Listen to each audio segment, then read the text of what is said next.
예수님과 함께하는 식탁 잠깐 기도하시겠습니다. 하나님 감사합니다.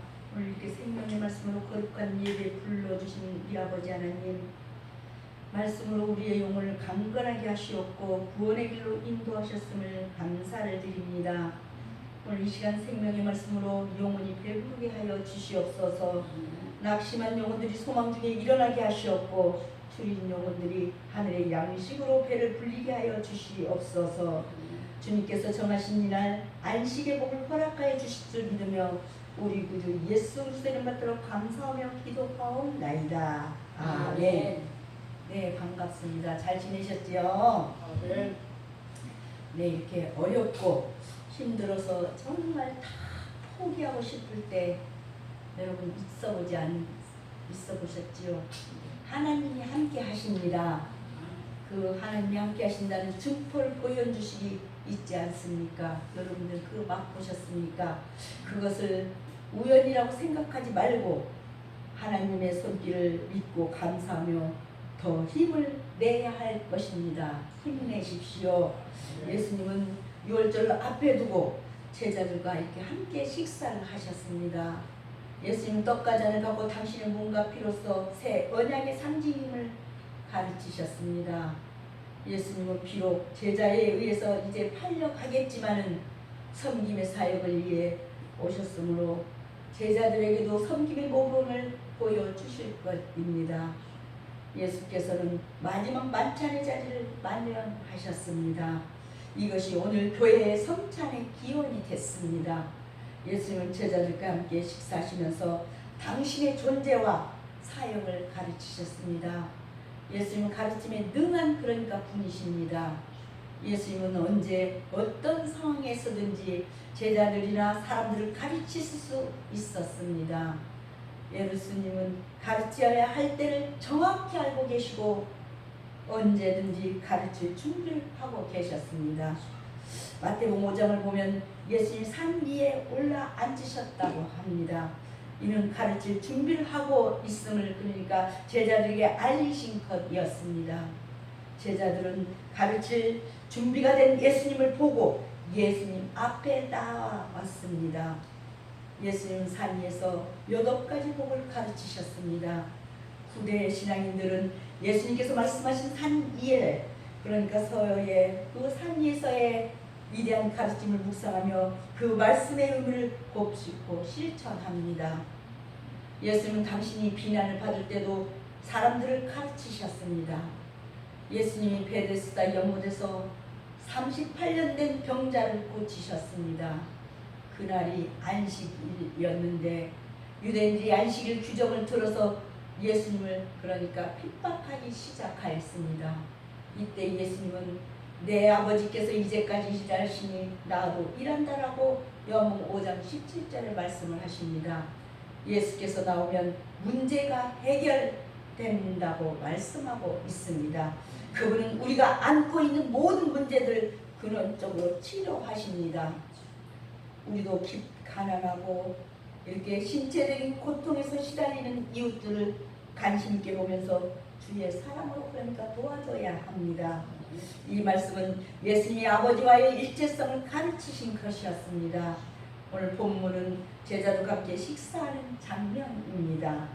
예수님이 식사 자리에서도 당신의 사역 목적과 이렇게 정체성을 가르치셨습니다.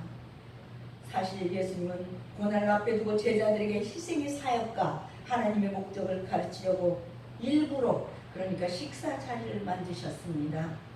예수님은 가르칠 기회를 만드셨습니다. 예수님께서는 제자들과 지상에서 보내는 마지막 유월절에 그러니까 중요한 교훈을 남기기 위해 제자들과 함께 떡을 떼시기로 원하셨습니다.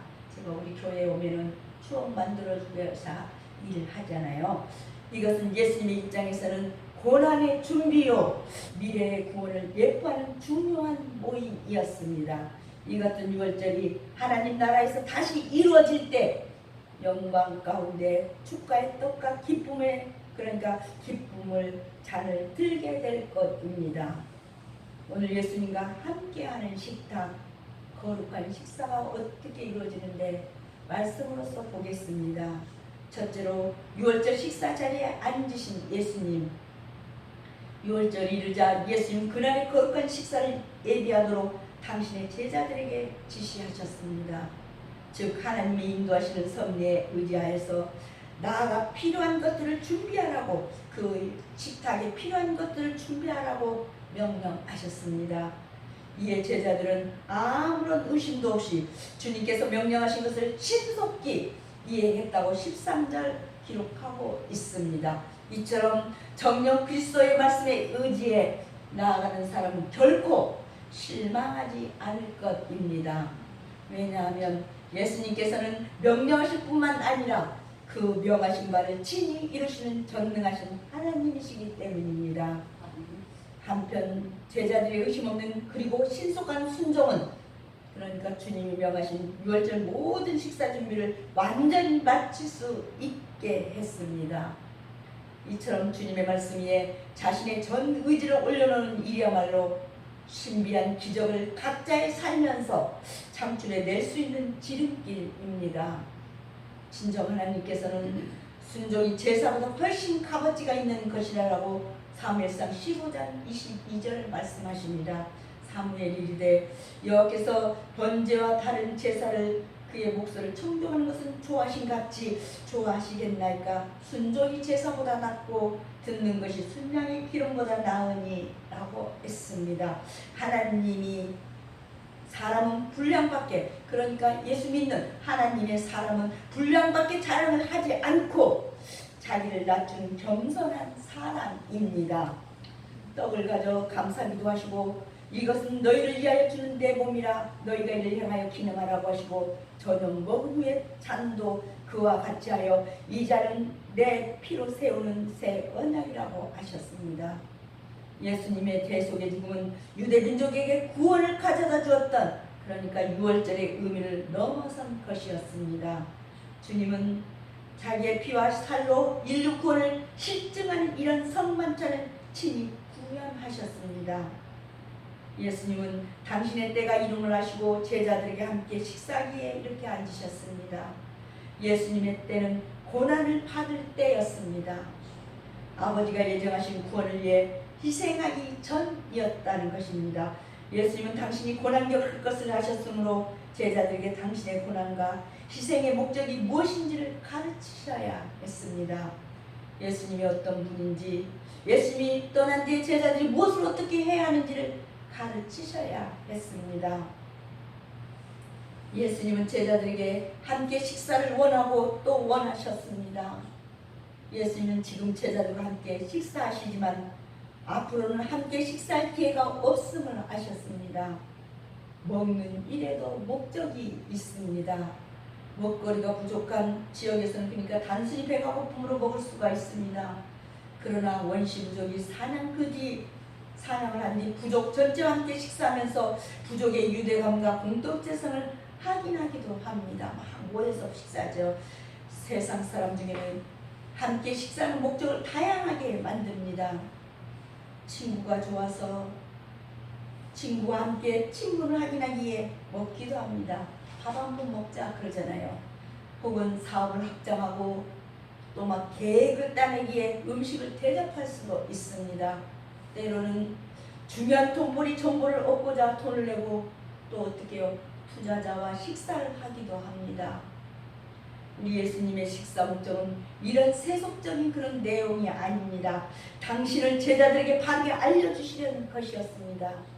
예수님을 바로 알아야 바르게 믿기 때문입니다. 두 번째로 떡과 잔의 상징을 말씀하신 예수님. 예수님은 이 유월절 기쁘게 여기신다고 말씀을 하셨습니다. 예수님 잠시 후에 고난당하실 것을 아셨지만 이 유월절 먹기를 원하셨다고 오늘 15절 말씀을 하십니다. 왜냐하면 그것이 하나님께 영광을 돌리며 사람들을 구원하는 것이기 때문이었습니다. 사실 이 유월절 예식 준수는 곧 맞이하게 될 당신의 유월절 어린 양으로서의 요한복음 1장 36절 예수를 따른다는 말이 따른다는 말이 의미하는 것은 그와 함께, 예수 믿는다는 것은 그와 함께 고난과 핍박은 물론 죽음까지도 나눈다는 것입니다. 희생적 죽음을 시사하는 것이었습니다.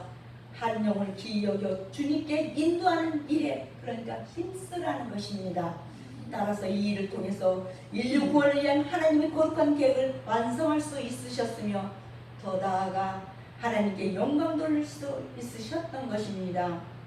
그런데 예수님은 이 유월절을 하나님 나라에서 이루어지기까지 다시는 먹지 않겠다고 16절 말씀하셨습니다.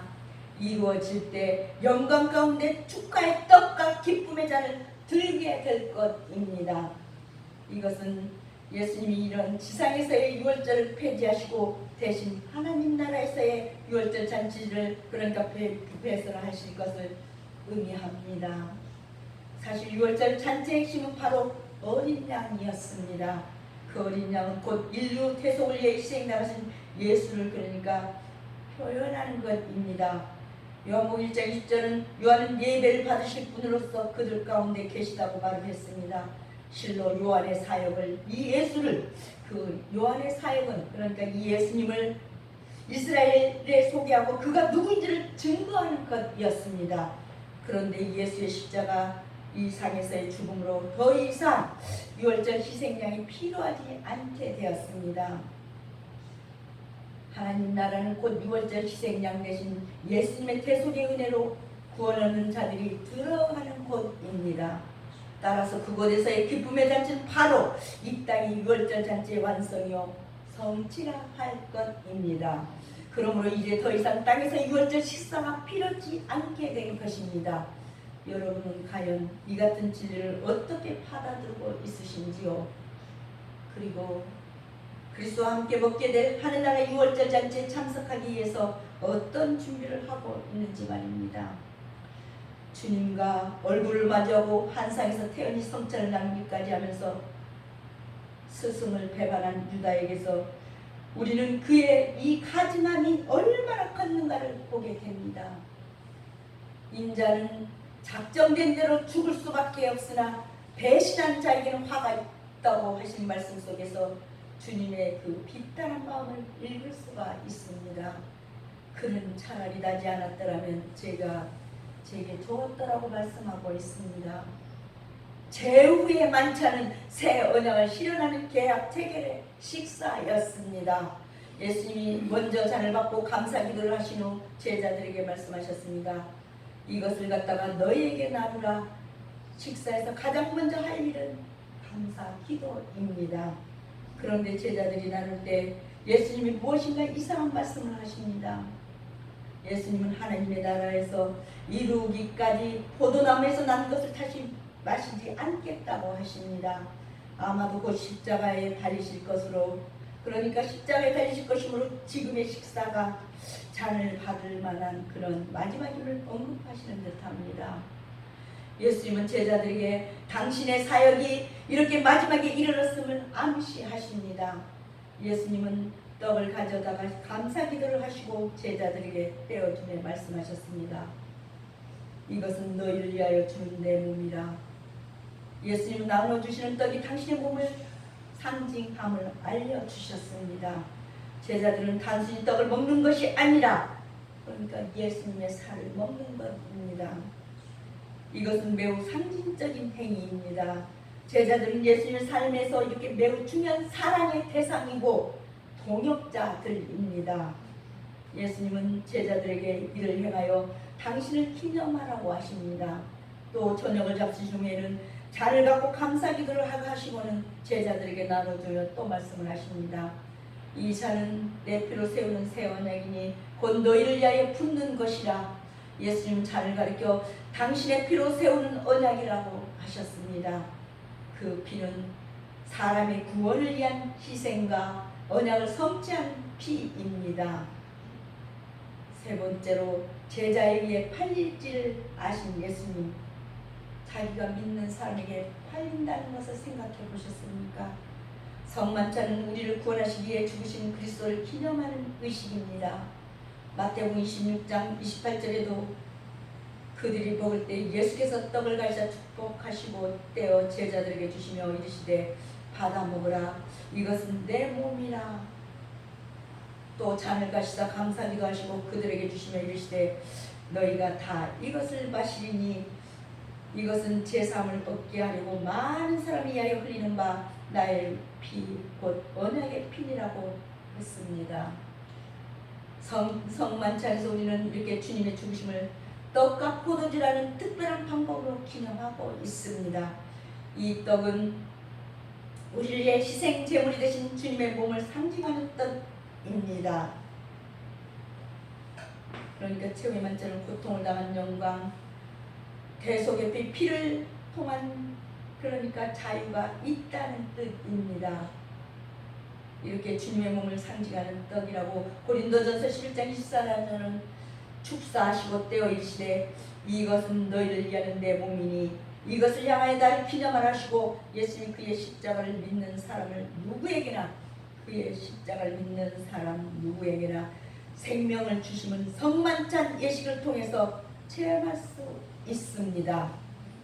그리고 이 떡은 우리 영혼의 양식으로 주어진 것이라고 요한복음 6장 47절 52절에는 기록되고 있습니다. 진실로 진실로 너희에게 이르노니 믿는 자는 영생을 가졌나니 내가 곧 생명의 떡이니라. 너희 조상들은 광야에서 만나를 먹었어도 죽었거니와 이는 하늘에서 내려오는 떡이니 사람으로 하여금 먹고 죽지 아니하는 것이니라고 했습니다.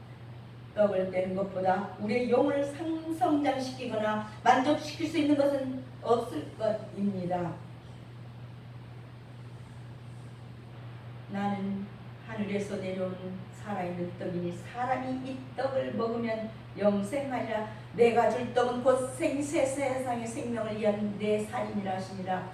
그러니까 신앙은 하나님의 은혜의 선물입니다. 성도는 이것을 깊이 감사해야 합니다.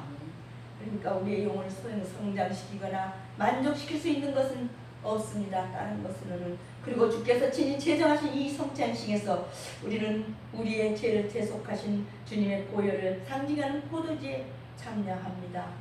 고린도전서 11장 25절은 19에 또한 그와 같이 잔을 가지시고 이르시되 이 잔은 내 피로 세운 새 언약이니 이것을 행하여 마실 때마다 나를 기념하라 하셨으니 주의 죽으심 때문에 용서받았고 용서받은 하나님의 복을 소유한 자는 은혜를 주실 주님께 보답하고자 그러니까 열심히 전도한다고 했습니다. 이렇게 주님의 보혈을 상징하는 포도주에 우리가 참여해서 이로써 우리는 우리가 그리스도의 언약에 참여하게 된 것을 확증할 수 있는 것입니다. 실로 우리는 이것을 행하여 주님이 우리를 위해 행하신 그 뜨거운 사랑의 사역들과 우리를 위해 고난받으시고 죽으신 때를 기념해야 합니다. 또한 예식을 행함으로 영원한 언약으로 그리스도와 연결된 그러니까 우리가 해야 할 일이 무엇인가를 늘 기억해야 합니다. 마태복음 16장 26절에도 예수께서 떡을 가지사 축복하시고 그러니까 진정 우리가 할 수 있는 일이란 먼저 예수님과 뜨거운 사랑의 관계를 확인하는 것이 아니겠는가 말입니다. 또 예수님의 십자가 고난을 우리의 삶에 적용시켜서 매일 십자가를 지는 참 제자로서의 일생을 살아가야 하지 않는가 말입니다. 마태복음 16장 24절에 인자는 자기에 대하여 기록된 대로 가거니와 인자를 파는 그 사람에게는 화가 있으리로다. 그 사람은 차라리 태어나지 아니하였다면 저에게 좋을 뻔하였다고 했습니다. 그리고 예수님의 죽으심과 부활을 땅끝까지 전하는 것이 아니겠냐고 고린도전서 11장 26절은 사람은 주의 사랑과 뜻에 따라서 그의 죽으심을 땅끝까지 전하기를 힘써야 합니다. 예수님은 이 세상에서의 영광보다는 이렇게 희생을 위해 오셨습니다. 무엇을 할 때 우리가 뭔 일을 할 때 희생이 많이 보이면 그런 실행하기를 꺼립니다. 피하려고 하죠. 희생의 대가가 눈에 보인다 해도 희생이 너무나 크면 나서기가 어렵습니다. 그러나 남이 꺼리는 희생을 아름답게 보는 눈이 있습니다. 희생하는 사람을 칭찬하고 영광스럽게 합니다. 예수님의 십자가 희생은 인류를 구원하는 영광이었습니다. 그래서 예수님은 영광과 희생을 동일시 하셨습니다. 하지만 제자 중에는 영광과 희생을 분리하여 생각하는 사람도 있습니다. 예수님도 자기와 똑같이 희생을 싫어할 것이라고 추측하는 그런 사람입니다. 예수님이 당신의 존재와 목적을 가르치는 식사 자리에서 딴 생각하는 제자가 있습니다. 우리가 같이 밥을 먹지만 딴 생각하며 먹는 사람이 있죠. 바로 그 제자가 예수님을 팔 것입니다. 예수님을 팔 제자의 손이 예수님의 손과 함께 상의에 있습니다. 예수님은 하나님이 원하시는 대로, 그러니까 하나님이 원하시는 바대로 행하고 이미 작정한 대로 길을 갈 것입니다. 그러나 예수님을 파는 제자에게는 화가 있을 것입니다. 제자들은 예수님 말씀을 듣고 자기 중에서 예수님 팔 사람이 누구인지 궁금해했습니다. 누가 예수님을 팔 것인가 아는 것보다 예수님 팔린다는 사실이 더 중요합니다. 예수님이 이렇게 당신의 목적을 이루시는데 그 목적에 가속을 붙이는 제자가 있습니다. 예수님의 사역에 도움을 주는 것 같으나, 어떤 사람은 믿음을 갖다가 교회를 도와주는 것 같으나, 사실은 사람의 욕망으로, 그러니까 예수님의 뜻을 거스르는 악한 일이 있다는 것입니다. 오늘 마지막으로 섬김의 자리에 낮게 앉으신 예수님, 예수께서는 성만찬을 이렇게 제정하실 때 제자들은 누가 더 크냐가 하고 서로 다투고 23절에 있습니다. 사실 큰 자가 되고자 하는 세상적인 야망을 지닌 자는 예수님을 따르는 제자로서 아주 부적당합니다. 왜냐하면 예수님은 종의 형체를 입으셨고 또 십자가에 죽기까지 자신을 철저히 낮추신 분이시기 때문입니다. 그래서 빌립보서 2장 5절 6절은 너희 안에 이 마음을 품으라 곧 그리스도의 마음이니 그는 근본 하나님의 본체시나 하나님과 동등됨을 취할 것으로 여기지 아니하시고 겸손한 마음은 자기보다, 그러니까 남을 낮게 여긴다고 하였습니다. 자신의 단점을 보면서, 나의 이 단점을 보면서 남의 장점을 볼 때 하나가 될 수가 있습니다. 그러므로 예수님을 쫓는 제자들은 다른 사람을 섬기는 자가 되어야 합니다. 그리하면 하나님께서 그리스도를 높이듯이 빌립보서 2장 9절 11절 이름으로 하나님이 그를 지극히 높여 모든 이름에 뛰어난 이름을 주사 하늘에 있는 자들과 땅에 있는 자들과 땅 아래에 있는 자들로 모든 무릎을 예수의 이름에 꿇게 하시고 모든 입으로 예수 그리스도를 주라 시인하여 하나님 아버지께 영광 돌리게 하셨느니라고 말씀하고 있습니다. 그리스도께서 제자들의 이런 충성스러운 섬김에 대해 보상하실 것입니다. 야고보서 4장 6절은 겸손한 자에게 은혜를 주신다고 했습니다. 베드로전서 5장 5절에는 하반절에 보면 하나님은 교만한 자를 대적하시되 겸손한 자들에게 은혜를 주시느니라고 말씀하고 있습니다. 은혜를 받고 싶으십니까? 예수님께서는 누가 큰 자리에 앉게 될 것인가를 다투고 있는 제자들에게 섬김의 도를 가르치셨습니다. 24절 27절 제자들은 예수께서 십자가의 죽음을 뜻하는 성찬을 베풀어도 그 의미를 깨닫지 못합니다. 오히려 그들은 자기들이 기대하는 지상나라의 설립을 꿈꾸며 누가 높은 자리에 앉게 될 것인가를 놓고 다투고 있습니다. 그러나 예수께서는 주와 선생으로서 제자들의 발을 씻기심으로써 그 본을 먼저 보여주셨습니다. 요한복음 13장 1절 16절에 보면 하나님이 허리에 수건을 두르시고 제자들의 발을 씻겨주시는 사람의 그 사랑의 수고를 하심으로써 사랑의 본을 보여주고 있습니다. 이는 사랑을 완성하시는 표본이기도 합니다. 예수님께서 제자의 발을 씻기심으로 자기의 사랑을 그대로 나타내셨습니다. 예수님이 이렇게 식사자리에서 당신의 정체성을 알려주셨습니다. 떡과 잔이 당신의 몸과 피의 상징임을 알려주셨습니다. 그리고 이를 행하며 기념하라고 하셨습니다. 지금도 우리는 성찬식을 행하며 예수님의 고난을 기억하고 희생의 결과로 얻어진 구원에 감사합니다. 예수님은 식사자리에서 당신이 세상에 왜 오셨는지 제자들 곁에 혹은 그 제자들과 함께 하면서 어떤 역할을 하시는지도 가르치셨습니다. 예수님은 인류를 구원하기 위해 오셨습니다. 세상의 임금은 사람들을 다스리거나 억압하고 또 사람들로부터 칭송을 받으려고 합니다. 그러나 예수님은 세상의 임금과 반대의 일을 하십니다. 제자들도 예수를 따른다면 세상의 임금과 반대해야 하고 세상의 상식과도 달라야 합니다. 예수님 제자들에게 만약 큰 사람은 어린 사람처럼 행해야 하고 다스리려 하는 사람은 섬기는 자리로 가야 한다고 말씀하셨습니다. 목적과는 반대 방향으로 가라는 그런 말씀입니다. 식사 자리에 앉아서 먹는 사람과 식사에서 시종을 드는 사람 중에 어떤 사람이 더 귀하다고 여김을 받는가 말입니다. 당연히 앉아서 시중을 받으면서 먹는 사람입니다. 그런데 예수님은 제자 중에서 섬기는 자로 계십니다. 예수님은 섬기를 받으려 함이 아니라 섬기려고 목숨을 많은 사람이 대속물로 주려고 마가복음 10장 45절 세상에 오셨다고 합니다. 예수님의 귀한 이런 가르침입니다. 사실 주님을 따르는 자는 영원한 영광의 소망도 있으니 이 땅에서 주님과 함께 고난받을 것도 그러니까 감사하는 태도를 가져야 합니다. 그러나 한편 고난받는 자에게는 영적 권위가 부여됨을 알아야 합니다.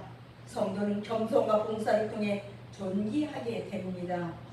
6월절을 앞둔 예수님은 제자들과 함께 식사하시면서 떡과 잔을 갖고 당신의 몸과 피로써 새 언약의 상징임을 가르치셨습니다. 섬김의 오늘 예수님처럼 우리도 섬기는 이 한 주간을 살아보아야 합니다. 그렇게 사시기를 바라며 말씀을 맺겠습니다. 하나님 감사합니다. 주신 말씀을 따라 행위가 온전한 자가 복이 있다고 말씀하신 우리 아버지 하나님, 지난 한 주간에도 세상에서 불의를 행하지 않게 하시고 주님의 말씀으로 생명의 양식을 먹게 하셨음을 감사를 드립니다. 진리의 말씀이 우리 가슴에서 정말 날마다 밝게 빛나 우리 발에 등불이 되게 만들어 주시옵소서. 아멘. 하나님 말씀에 거룩한 식사를 영원히 배부르게 만들어 주시옵소서. 하나님의 말씀을 사랑하는 큰 평안이 있음을 알고 말씀의 거룩한 이런 식탁에서 생명의 말씀과 성령의 음료수로 살아가게 만들어 주시옵소서. 아멘. 이렇게 충성스럽게 주신 사명을 감당하는 성도가 많게 하시는 우리 아버지 하나님, 오늘 우리 목자교회가 날마다 마음을 같이하여 성전에 모이기를 힘쓰며 집에서도 떡을 떼며 기쁨과 순전한 마음으로 음식을 먹고 하나님을 찬양하였던 초대 예루살렘 교회 같은 그런 교회가 되게 하여 주시옵소서. 아멘. 온 성도들이 마음을 같이하는 교회, 성전에 모이기를 힘쓰는 교회, 아멘. 모든 것을 함께 나누는 교회가 되게 만들어 주시옵소서. 아멘. 건강을 주시어 몸으로 봉사하게 하시고 물질을 풍족하게 주시어 물질을 봉사하게 하여 주옵소서. 아멘. 날마다 성도들과 그 가정들과 사업장에서 감사의 조건들이 많게 하여 주시옵소서. 아멘. 예수님의 이름으로 감사하며 기도하옵나이다. 아멘. 아멘. 아멘.